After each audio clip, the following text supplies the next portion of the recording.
How are you, Kenny? You there, Kenny? Yeah, what's up, man? How are you? What's going on, Rich? How you doing? My main man, 50 grand. What's good? I am. I'm trying to make heads or tails of this bracket. How about you?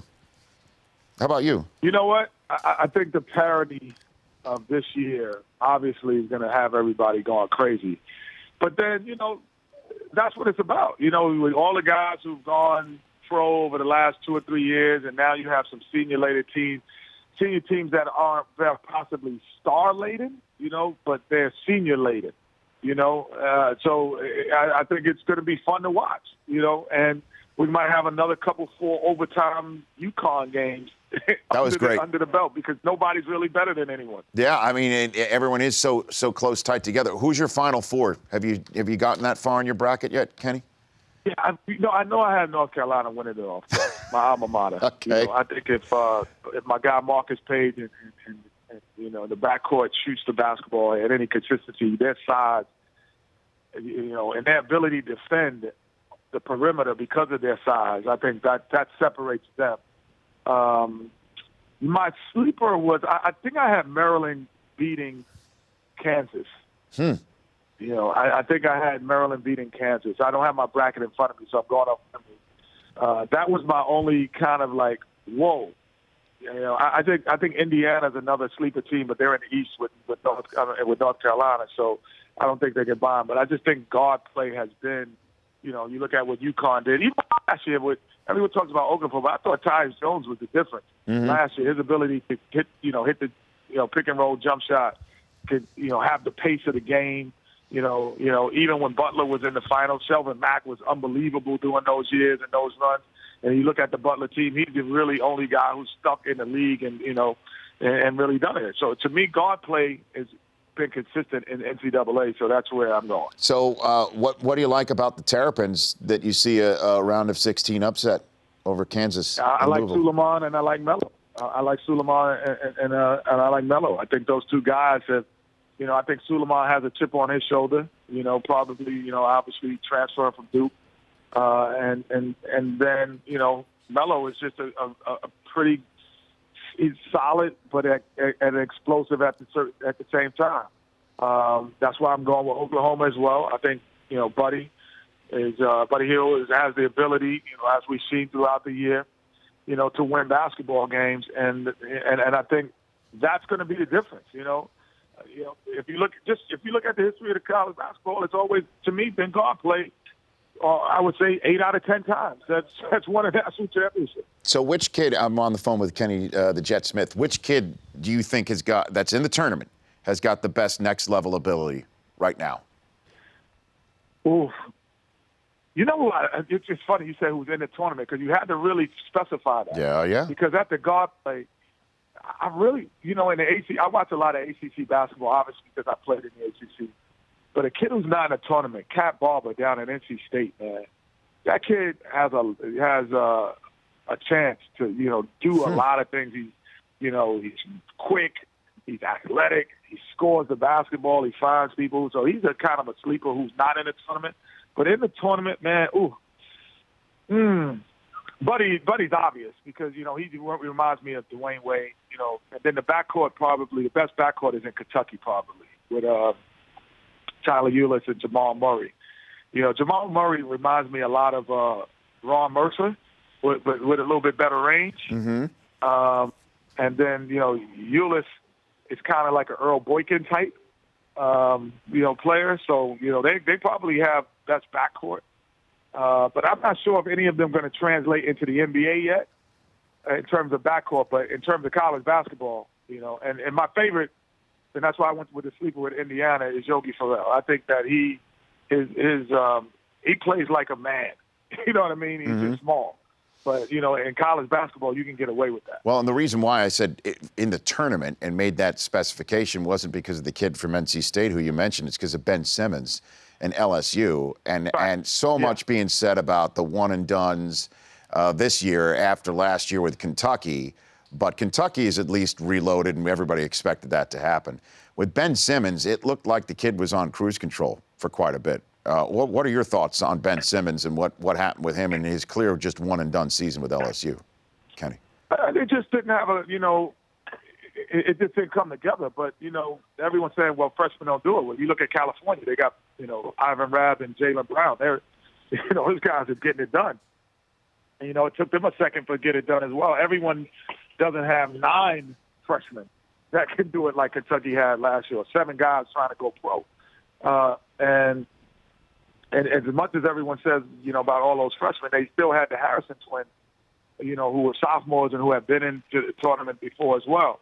And the year before that, the kid over at Houston now, Jones, they had Terrence Jones, who had stayed as well. So they always had another guy that was a possible pro or a pro that had stayed, where, these kids are coming in by themselves, and they weren't able to get it done. Would you have a problem I think he's still the number 1 pick. Would you? You think Ben Simmons is still the number 1 pick?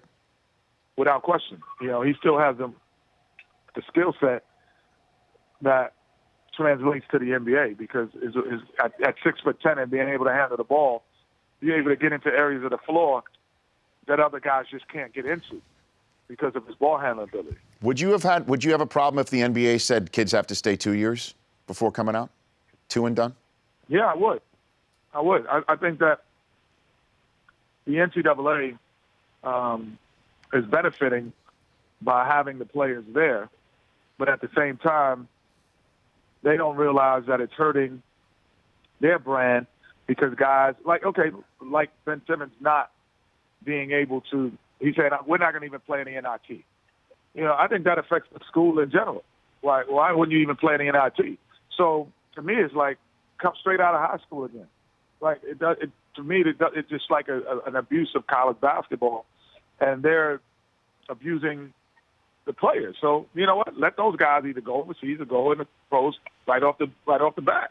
Forget that 1 and 1 rule. Forget the 1 and done, because guys are going to leave when they're ready and when they're called on. But at least with 1 and done, you're exposing the kids to some form of academia, that if it doesn't work out, that's something, that perhaps some light goes on and they get some form of education that they could fall back on, unless you think that's naive. Those 4 months do nothing. Like, if you're an academia person, if you're a person of high academic standards, you're going to do things in the summertime, or you're going to create programs for yourself to be there. There are so many guys that I know of that was in the NBA that had a degree in sociology, let's say, but then found an interest for real estate. They took real estate classes. They did whatever to get their real estate license, understand what it is. Guys in the NBA who I know that wanted to do architecture, whatever.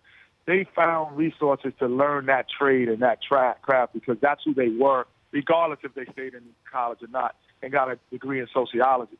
So those people are always going to be those people for me. And the people who aren't are not. They're guys who do nothing but play video games all day. You know what I mean? They went to college for 3-4 years. They're in the NBA. They play video games all day. That's who that person is. So I just don't believe that you're going to change who you are, and it's going to change you for 4 months. And you're going to say, those 4 months where I took English 1 and Math 101 is going to help me. That's not going to help them. Last one for you, Kenny, before I let you go. It's Kenny Smith here at Turner Sports. It's my 20-year anniversary of my first Sports Center today, Kenny. Really? Yes, indeed. It was 20 years ago today I first showed up on Sports Center with a lot more hair. And so I've seen a lot of unstoppable forces in basketball, a lot of them. You played with one in Hakeem Olajuwon. Seen a lot of them when it comes to basketball and unstoppable forces. But I don't think anything compares to the touchscreen with Charles Barkley from Sunday. Kenny, would you agree with that assessment?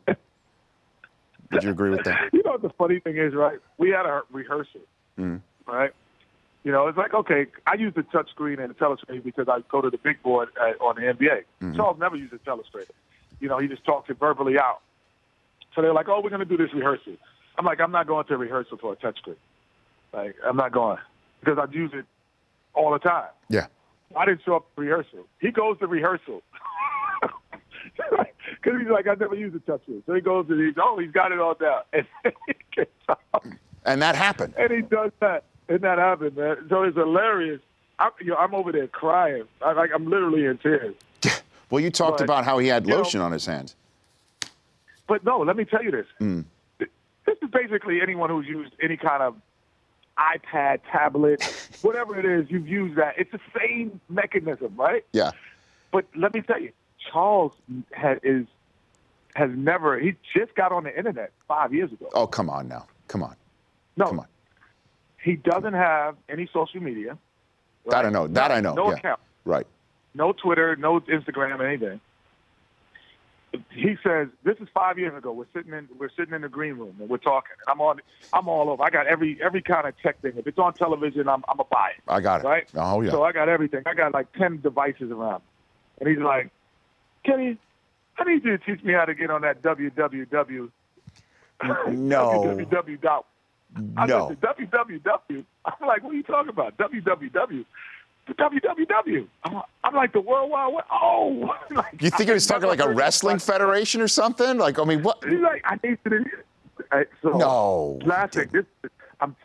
Hey, Rich, I'm not joking. So when he's on a touchscreen, I know he's illiterate in terms of computer, any type of gadget, any type of gadget. I know he's illiterate. Has nothing to do with basketball now. It's totally illiterate.